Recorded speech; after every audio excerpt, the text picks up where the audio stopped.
So the reality of modern crime, the face of crime has really changed. In the old days, which could be 10 years ago, depending on who you are, if you didn't want to get involved in trouble, you didn't join a gang, you didn't involve yourself in criminal activities, and you stayed out of bad parts of town. And it was almost guaranteed that nothing would happen to you. But today, the police are the ones who are in handcuffs. The criminals have been emboldened. Drug addicts have been subsidized. Mentally ill people are running around free, until I heard a newscaster say the other day that every person who's mentally ill gets to slaughter one innocent person before they do something with them. And how many cases of that have we seen just in the last few months? It's true, right? Social media has made people antisocial, and the media really is just nothing more than a propaganda machine, no matter what side of it you're on. Right? So we've got a lot of societal breakdowns going on, and we have these sort of random violent attacks against the completely innocent people that never used to take place. I mean, if you just look at active threats by the pure definition, those numbers are up several 100% over the last decade.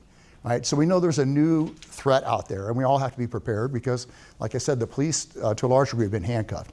If you live in this area, you're actually pretty lucky. The Omaha Police Department, I think, does a very good job. And I train law enforcement all over the country. So as a whole, I would definitely give them at least an A- or B+ rating. So we're pretty fortunate to be where we are if you live in this area. Risk by the numbers, there's about 1.2 violent crimes reported annually in a year. 8 out of 10 people will be victimized in their lifetime from a violent crime. 1 in 10 households will experience some type of property crime in a single year. So there's some homes that experience multiples.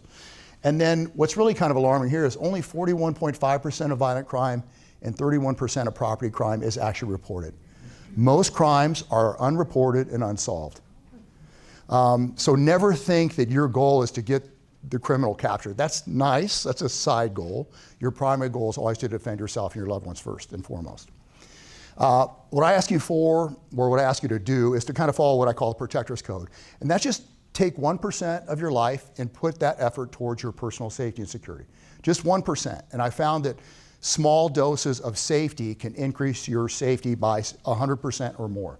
1% effort is, if you look at a week, it's about 1.5 hours a week. And it can be fitness, it could be training, it could be educating yourself, watching videos, paying attention, coming up with some type of plan, maybe for home defense, maybe getting some equipment together in your car, anything like that. These little 1% efforts will add 100% to your personal safety. And they're the place to start, but not the place to finish.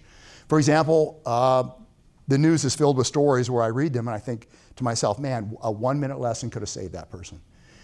And there was one of the things that started me in starting kind of my own threat-proof network, or the threat-proof community, which reaches outside of my normal businesses. I also work for, I'm one of the owners of 88 Tactical. I also have a company called Gray Group, which trains law enforcement military all over the country. But I really wanted to reach people on the internet, or basically reach out to them where I can't personally be there. So I developed online courses for that. And one of them was that there was a tragic active shooting event in a high school in Florida, and several of the students were killed as the attacker stood outside the doorway, looked into the classroom, saw the student standing in the middle of the room, and shot them and killed them. And the students knew at the time that it was an active threat situation, but they had no clue what to do. The teachers had lost a little bit of control. The attacker triggered fire alarms and things of that nature. But if they just had a 1-minute lesson from their parents, and if they had told them, barricade the door, get in the corner, grab a weapon, be ready. That's it. Barricade the door if you can, grab a weapon, get in the corner so you're out of easy view from the hallway. Those children would have been alive, right? And as a father, that's the kind of thing that just scares the crap out of me, having to live with that type of regret. So 1-minute things are what I'm after here, and I'll give you some examples right here. So 1 minute to a safer commute. It's really simple. When you're walking or you're standing somewhere in public transportation, what you want to do is kind of put your back to something so you can keep everything that's potentially dangerous in front of you. You don't want to become a danger sandwich. For example, stand in front of an active train track, look at your phone, and then have your back turned to everybody that jumps over the turnstiles or walks by with a dark baggy hoodie in the subway, right? So position all the danger in front of you can. And then, of course, be a human, glance at your phone, but maintain your awareness. So a 1-minute lesson there could have saved this guy. A vicious act caught on camera today in New York City on the subway. A man dressed in black suddenly pushes an unsuspecting rider onto the tracks in the path of a train. Firefighters had to remove the 45-year-old victim from beneath the train. That person now in critical but stable condition. Police say they're questioning the attack. Okay, so there's 4 people in that video. Only one's obeying the law, right? So, 75% criminal behavior there in New York City. That ought to say something about it. And I train NYPD too, and I always make fun of them because they apparently never follow my training when I watch them on video.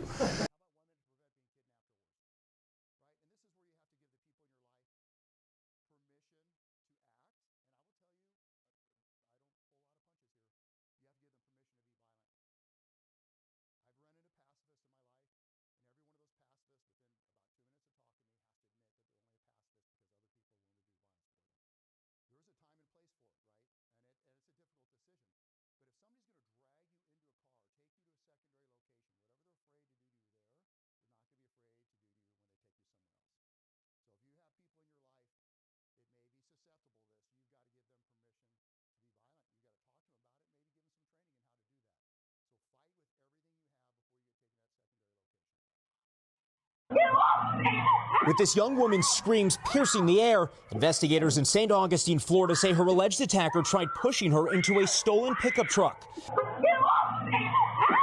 But surveillance video shows the teenage store employee would not go quietly. She fought back.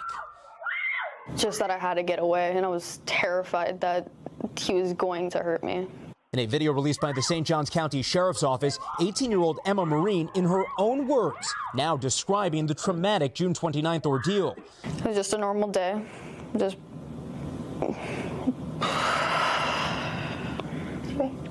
He came in an hour and a half before the incident, and then he just used the bathroom and left. Marine says when the man came back, he started grabbing merchandise, and then she tried to stop him from leaving. I blocked his way, and then he said, "What are you going to do about it?" Okay, so what's the other 1-minute lesson there? You have an 18-year-old daughter or granddaughter, or any young kid, could be a young male as well, and they're working at what we call stop and rob stores or convenience store there. You ever talk to them about what if somebody tries to take something? What do you do? Oh, I'm going to block their path. What did she hope that she could do physically to stop that full-grown adult male from leaving with property? Nothing. All she did was put herself at risk. In fact, she made whatever crime he wanted to commit easier. He probably came in, cased the place, saw her by herself, thought, hey, maybe I'll try and snatch her, maybe use that as bait to get her to the door. And then when she came to the door, just made his job easier. Now, she did some things right here. She drew a lot of attention to herself, and she did fight. And I will tell you, as a police officer, I've tried to load like tiny 16-year-olds and force them into a police cruiser, and you really cannot do it without severely hurting them if they don't really want to go. It is one of the hardest things they do. But I do see people kidnapped or forced into cars all the time, and I'm like, man, they really didn't fight with everything they had. And that's really the time and place to do it. Like, oh, he might hurt me. What are they going to do if they take you somewhere else, right? So 1-minute lesson would have helped her, but she did do some things right by drawing attention there and at least fighting to stay out of that vehicle. Okay, if you want, you should sign up for my Street Ready 30-day challenge. You get an ebook, you get vital video lessons, real world examples, and a workbook that gives you specific tasks you should take to improve your safety 100% with 1% effort. This is the perfect starting course for you or anybody in your family. Go out there, be safe, be ready.